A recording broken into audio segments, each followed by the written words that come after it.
শুরু করছি প্রেম বসন্ত সিজন 2 লেখনীতে হামিদা আক্তার ইভা হায়াত পর্ব সংখ্যা ৫৪। জয়া মুখ বাঁকালো, বলল, আমার জামাই আমাকে কেন আবার বিয়ে দিতে যাবে শুনি। তারপর জোড়া চোখে তাকিয়ে সন্দিহান চোখে বলল, আপনি আবার আপনার শালীর উপর নজর দিচ্ছেন না তো? আপনি কি আমাকে লাইন মারতে চাচ্ছেন দুলাভাই? অর্ণ থমথমে মুখে পলক পিটপিট করলো। কায়নাত বাকরুদ্ধ। মেয়েটা হতবুদ্ধি হয়ে বোনের দিকে ফিরল। যা অভিনয় করে মুখে ওড়না চেপে হাই হাই করে বলল, শেষে আপনি আমাকে লাইন মারতে চাইছেন দুলাভাই? আমার তো ভাবতেও শরমে মরে যেতে ইচ্ছা করছে। অর্ণ নিজেকে স্বাভাবিক করে চোখ পাকিয়ে বলল, কি যা তা বলছো এসব? আমি কেন তোমার সাথে লাইন মারতে যাব? তাহলে আমাকে নিয়ে পড়েছেন কেন? আমায় কি আপনার ভালো লাগে? কিন্তু আমি তো সতীন নিয়ে সংসার করতে পারবো না। ওসব চুল ধরে টানাটানি ঝগড়া আমার পছন্দ নয়। আমার মাথায় এমনিতেই চুল নেই, তার উপর কায়নাতের সাথে ঝগড়ায় আমি পারবো না। অন্য ঠিক কি বলবে বুঝতে পারছে না। বেচারা শুকনো ঢোক গেল। কায়নাত দাঁত কটমট করে ঘাড় উঁচু করে অর্ণের দিকে তাকালো। কির মিলিয়ে বলল, জয় এসব কি বলছে?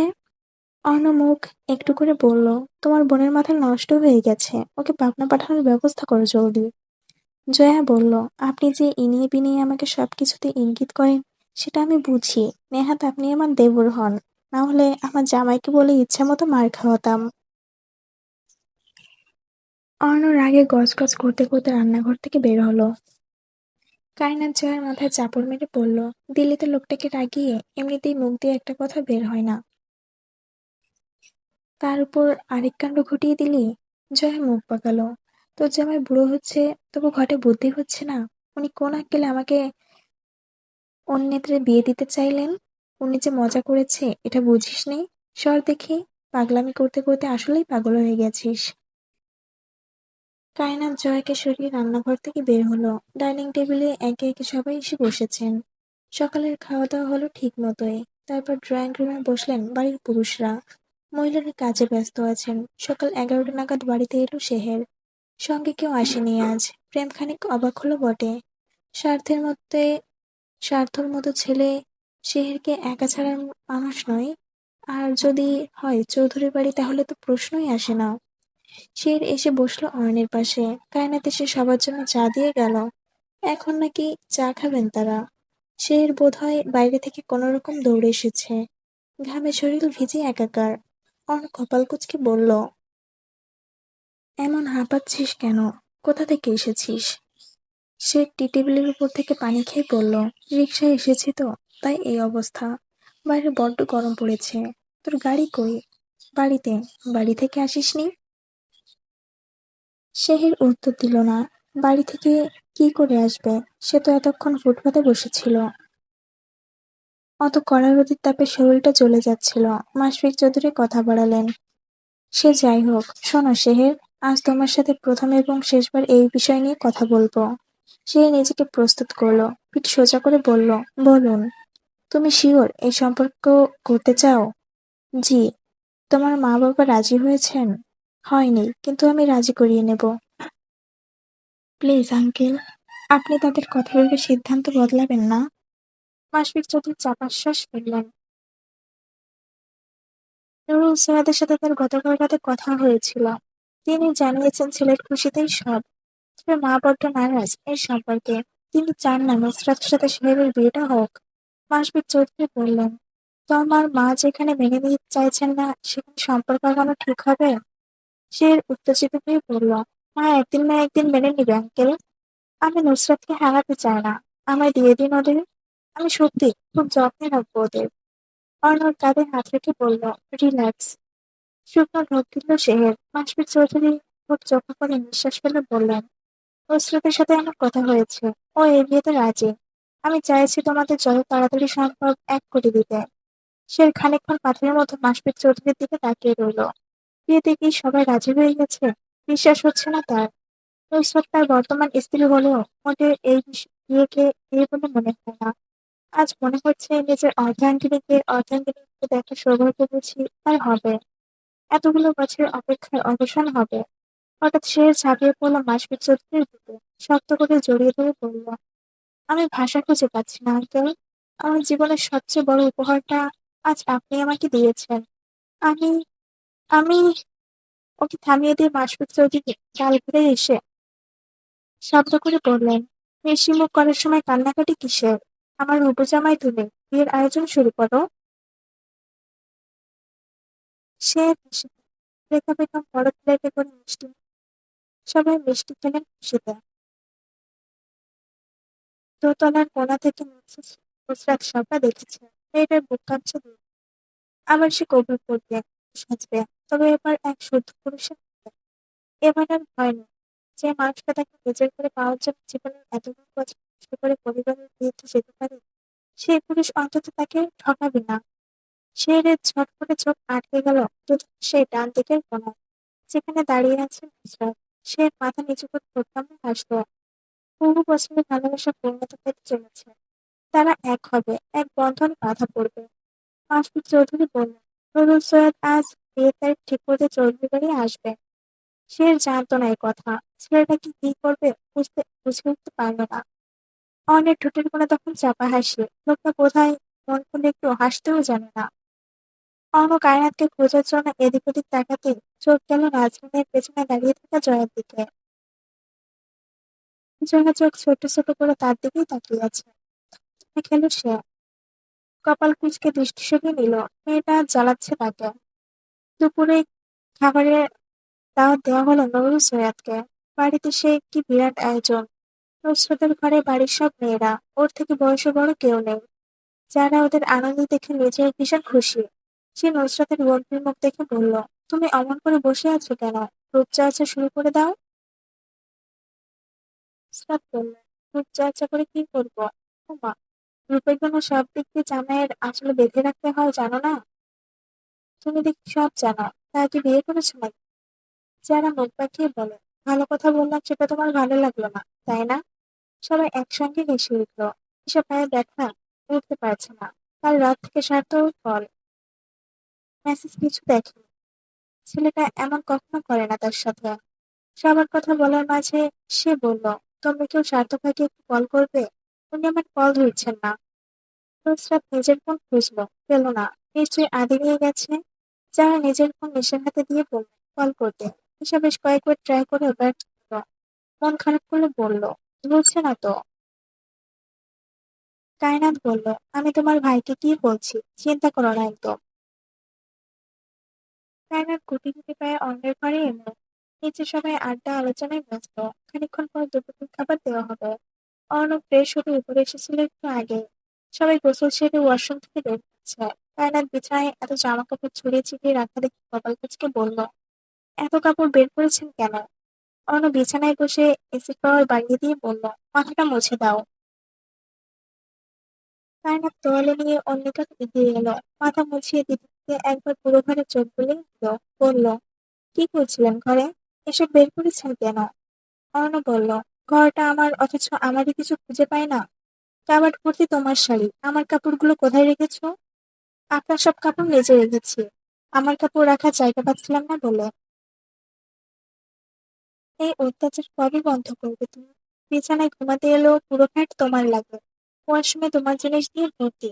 ড্রেসিং টেবিলে আমার একটু জিনিস নেই। কবে যে এই ঘর থেকেও বের করে দাও আমাকে? কায়নাত খিলখিল করে হেসে উঠল। বসলো অনেক ওর উপর। অনচক ছোট ছোট করে বলল, হাসছো কেন? আমার দুঃখ তোমার কাছে তামাশা মনে হচ্ছে? হবে না? বউ চান আবার শান্তিও চান। এটা একটু বেশি হয়ে গেল না? অর্ণ ওষ্ঠ কামড়ে খানিকক্ষণ ওকে দেখে হঠাৎ বিছানায় ফেলে দিল ওকে। কায়নাত হতভম্ব হয়ে তাকালো। আতঙ্কিত গলায় বলল, এখনই আমার প্রাণ বেরিয়ে যেত বেহায়া লোক। অর্ণ অর্ণ ওর নাক টেনে দিয়ে বলল, তোমার এত শান্তি আমার সহ্য হচ্ছে না। কায়নাত ঠেলে ওকে সরাতে চাইলো, পারল না। এমন দানব শরীরটা ওকে দিয়ে সরানো সম্ভব? কখনোই নয়। দরজার সামনে তখন আদি এসেছিল। নিচ থেকে তাকে আব্দুল চৌধুরী পাঠিয়েছেন কায়নাতকে ডাকতে। কিন্তু মামুর ঘরে এসে মামু আর মামিকে অমন অবস্থায় দেখে কপাল কুঁচকে ফেলল সে। ও মামু, কি করো তুমি? অর্ণ হতাশ হয়ে সরে এলো দূরে। অসহায় চোখে তাকালো দরজার দিকে। আদি ছোট ছোট পায়ে এগিয়ে আসছে কাছে। কায়নাত শুকনো ঢোক গেলে উঠে বসলো। আদি সোজা হয়ে কায়নাতের কাছে এসে ওর আঁচল টেনে ধরে বলল, তোমার বাবা তোমায় ডাকে। অর্ণ নাক কুঁচকে বলল, উনি যাবেন কবে? জীবনটা তো জাহান্নাম বানিয়ে ছাড়লেন। একটু যে শান্তিতে থাকবো সে উপায়টুকু নেই। তারপর আদির দিকে তাকিয়ে বলল, তুমি কি আসার আর সময় পেলে না? মামুকে একা না ছাড়লে তোমার বউ আসবে কোথা থেকে? আদি বলল, আমার বউ তোমার বউয়ের পেটে, তুমি এত বেশি কথা বলো কেন? কায়নাত ঠোঁট টিপে হাসলো। অন্য সময় হলে এতক্ষণে আদির সাথে তার ঝগড়া লেগে যেত।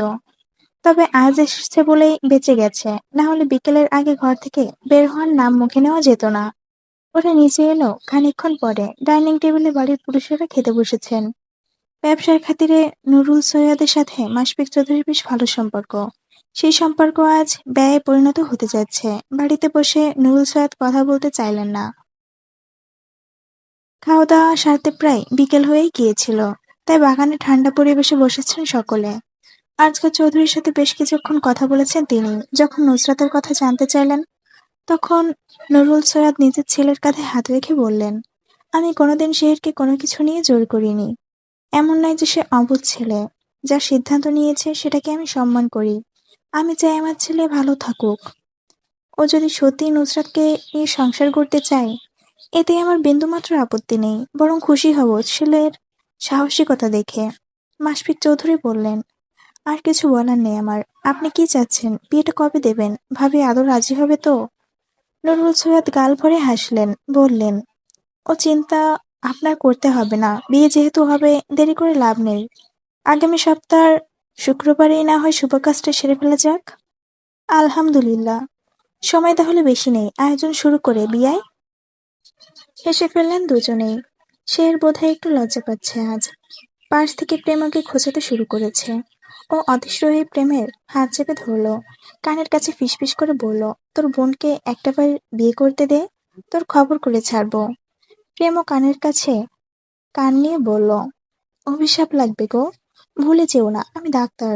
একটা ভুল রিপোর্ট ধরিয়ে দিলে আজীবন বউয়ের সাথে ঝগড়া করেই কাটাতে হবে। হারামজাদা। যেহেতু বিয়ের বেশি দিন নেই, তাই বেহরুজ বেগম আর কাউকে খুলনা দিতে চাচ্ছেন না।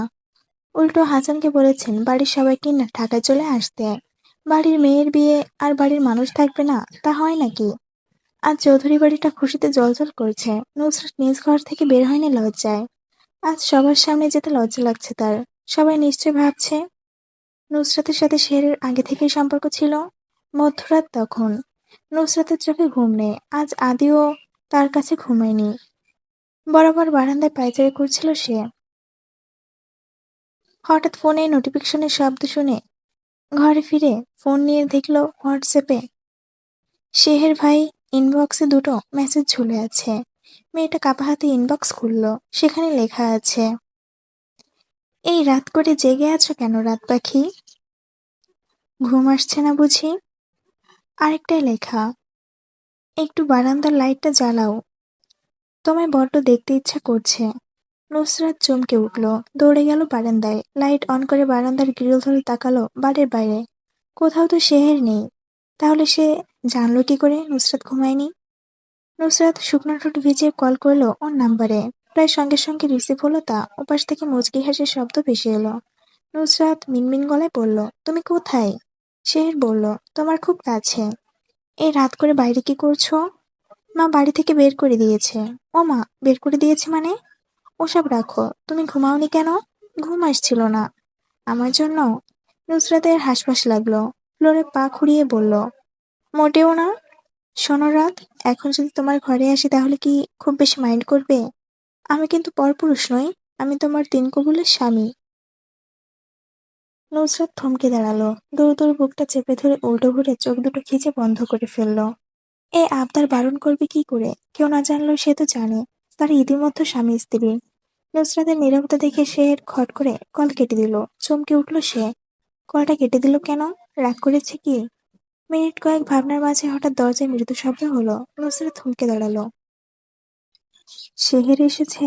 নুসরাত দরজার কাছে গিয়ে লক খুলে দিল। সে ভেতরে এসে নুসরাতকে পাশ কাটিয়ে বিছানায় গিয়ে বসলো। নুসরাত তাড়াতাড়ি দরজা আটকে পিছু ফিরে দাঁড়ালো। দেখলো সে তার পরনে সাদা পাঞ্জাবির হাতে গুটিয়ে এদিক ওদিক কিছু খুঁজছে। নুসরাত বলল, এত রাতে বাইরে কেন তুমি? সে তৎক্ষণাৎ উঠে দাঁড়ালো। ওর প্রশ্নের উত্তর না দিয়ে বলল, তোমার তোয়ালেটা কোথায়? গরমে চ্যাপচ্যাপ হয়ে গেছি। হাত মুখ ধুতে পারবো? নুসরাত ওর তোয়ালে এনে দেওয়ার পর শের পরিষ্কার হয়ে এলো খানিকক্ষণের মধ্যে। নুসরাতের তোয়ালেতে নাক ঘষে বলল, এটা থেকে মিষ্টি মিষ্টি মিষ্টি গন্ধ আসছে। শরীরে মিষ্টি মেখে বসে থাকো নাকি? নুসরাত হতভম্ব হয়ে তাকালো ওর দিকে। লোকটা কি পাগল হয়ে গেছে? কি বলছো এসব? শের বসলো বিছানায়, লম্বা শ্বাস টেনে বলল, আজ রাত তোমার কাছে থাকি, কথা দিচ্ছি একটুও ছুবো না তোমায়। নুসরাত ঘন ঘন শ্বাস ফেলল। এই মুহূর্তে মাটি ফাঁক করে ঢুকে যেতে ইচ্ছা করছে। সারাদিন এত লজ্জার পর এখন শেহরের রাত বিরাতে কাণ্ড দেখে সইছে না আর। নুসরাত বলল, তুমি এখানে ঘুমাও, আমি নিশার কাছে যাচ্ছি। কেন? ভয় পাচ্ছ আমায়? ভয় পাবো কেন? তাহলে আমার থেকে পালাতে চাইছো কেন? কদিন পর তো আমার সাথেই থাকতে হবে, একই রুমে, একই বিছানায়, একই চাদরের নিচে। লজ্জায় গালটা গরম হয়ে এলো তার। কি বেহায়াপনা কথা! এই মুহূর্তে পালাতে পারলে বেঁচে যেত সে। নুসরাতের এমন নাজেহাল অবস্থা দেখে সে দীর্ঘশ্বাস ফেলল। উঠে দাঁড়ালো সোজা হয়ে। ওর নিকট পা বাড়ালে নুসরাত দুপা পিছিয়ে গিয়ে বলল, এসব এখন না, পারিবারিকভাবে বিয়েটা হতে দাও। সে থমকে দাঁড়ালো। কপাল কুঁচকে নুসরাতের ভীতমুখের দিকে তাকিয়ে রইল। মেয়েটা কি ভাবছে বুঝতে পেরে আড়ালে ঠোঁট টিপে হাসলো। বোকা মেয়ে। সে এর পা বাড়িয়ে গম্ভীর গলায় বলল, কেন? আমাদের তো বিয়ে হয়েছে, তাহলে ভয় কিসের? নুসরাত বলল, তুমি যাও শেহের ভাই, তুমি না গেলে আমি এখন মরে যাব। মরবে কেন? কাছে তো এখনো আসিনি। শেহের নুসরাতের খুব কাছে গিয়ে থামলো। ওর নিঃশ্বাস নুসরাতের কপালে আছড়ে পড়ছে। নুসরাত চোখ জোড়া শক্ত করে বন্ধ করে ফেলল, যেন প্রলয় দেখছে। সে নিচু গলায় ফিসফিস করে বলল, এত ভয় পেলে চলে? নুসরাত কোনো উত্তর দিল না। ওর কাঁপুনি দেখে শেহেরের মায়া হলো, আবার হাসিও পেল। আচ্ছা বাবা, যাচ্ছি, এবারের মতো ছেড়ে দিলাম, কিন্তু বাসর রাতে এক চুল পরিমাণ ছাড়বো না। একটু থেমে দরজার দিকে পা বাড়িয়ে আবার ঘুরে তাকালো। চোখ টিপ দিয়ে বলল, আর শোনো, শেহের ভাই ডাকটা এবার বন্ধ করো। স্বামী হিসেবে এটা শুনতে কিন্তু বড্ড অদ্ভুত লাগে। এই বলে সে এর ঘর থেকে বেরিয়ে গেল। নুসরাত ধপ করে বিছানায় বসে পড়ল। ওর বুকের ধুকপুকানি থামছেই না। বিছানায় শুয়ে ছটফট করছে অর্ণ। তাদের মধ্যখানে শুয়ে শুয়ে সে ফোন টিপছে আদি। আজ সে মামার কাছে ঘুমাবে বলে বায়না ধরেছিল। আগে ব্যাপারটা ভিন্ন ছিল বলে অর্ণ কিছু বলতো না, কিন্তু আজ হাজারবার বারণ করেছে আদিকে। আদিকে আর কারো কথা শুনে ফ্লোরে হাত পা ছড়িয়ে ছিটিয়ে শুয়ে চিৎকার করে কান্না শুরু করে দিয়েছিল। এখন বাদরটা না ঘুমিয়ে ফোন টিপছে। তার নাকি পেটে ব্যথা করছে। অর্ণ উঠে বসলো। আদির ওই পাশে তাকিয়ে দেখলো কায়নাত বেঘোরে ঘুমোচ্ছে। অর্ণ কায়নাতকে ডাকলো কয়েকবার। কায়নাত বিরক্ত হয়ে ঘুম ঘুম চোখটা খুলে অর্ণের দিকে তাকালো। কাঁচা ঘুম ভাঙায় তিরিক্ষি মেজাজে বলল, রাত করে বিরক্ত করছেন কেন? অর্ণ অসহায় কণ্ঠে বলল, রাত বিরাতে মনটা বউ বউ করলে আমার দোষ কি? কায়নাত অর্ণের কথা শুনে হাঁ করে তাকিয়ে রইল। তারপর বালিশটা টেনে নিজের মাথা চেপে ধরে বলল, আদি মাথা চেপে ধরল। আদির ফোন টেপা থামেনি। সে ফোনের আলোতে এক চোখ বন্ধ করে মামুর দিকে তাকিয়ে বিজ্ঞের মতো বলল, মামু, রাত বিরাতে মন বউ বউ করলে পানি খাও। অর্ণের ইচ্ছা করলো ভাগ্নেকে জানলা দিয়ে বাইরে ছুঁড়ে ফেলে দিতে। সে দাঁত কিরমির করে বলল, তোমার পেটে না ব্যথা করছিল? এখন তো দেখছি কোথাও ব্যথা নেই, ঘুমাও বলছি। আদি একদমই ভয় পেল না। সে ফোনটা বালিশের নিচে রেখে কায়নাতের দিকে ঘুরে গিয়ে বলল, ভাবি, মামু তোমাকে কি যেন বলছে। কায়নাত এবার উঠে বসলো। এলোমেলো চুলগুলো ঠিক করতে করতে অনেক দিকে তাকিয়ে বলল, আপনার কি লজ্জা শরম বলতে কিছু নেই? বাচ্চাটার সামনে এসব কি বলছেন? আর আদি, তুমি তো আচ্ছা বাজি, মামুর সাথে ওরকম করছো কেন? অর্ণ বলল, আরে ও তো ঘুমাচ্ছেই না, দেখো না মাঝখানে দেওয়াল হয়ে শুয়ে আছে, একটু সরাও না ওকে। আদির সাথে সাথে কায়নাতকে জড়িয়ে ধরে বলল, আমি সরবো না, মামুর রাতে লাথি মারে। কায়নাতকে অর্ণ জোর করে মাঝখানে নিয়ে এলো। আদি কি আর মামুর সাথে পারে? বাচ্চাটা মামুর দেখা দেখি কায়নাতকে অন্য পাশ থেকে জড়িয়ে ধরলো। কায়নাত দুই মহামানবের মধ্যে আটকা পড়ে হতভম্ব হয়ে বলল, কি শুরু করেছেন আপনারা? রাত করে তামাশা শুরু করছেন? ছাড়ুন বলছি। অহনা বলল, অনেক রাত হয়েছে বউ, এখন চুপচাপ একটু ঘুমাও।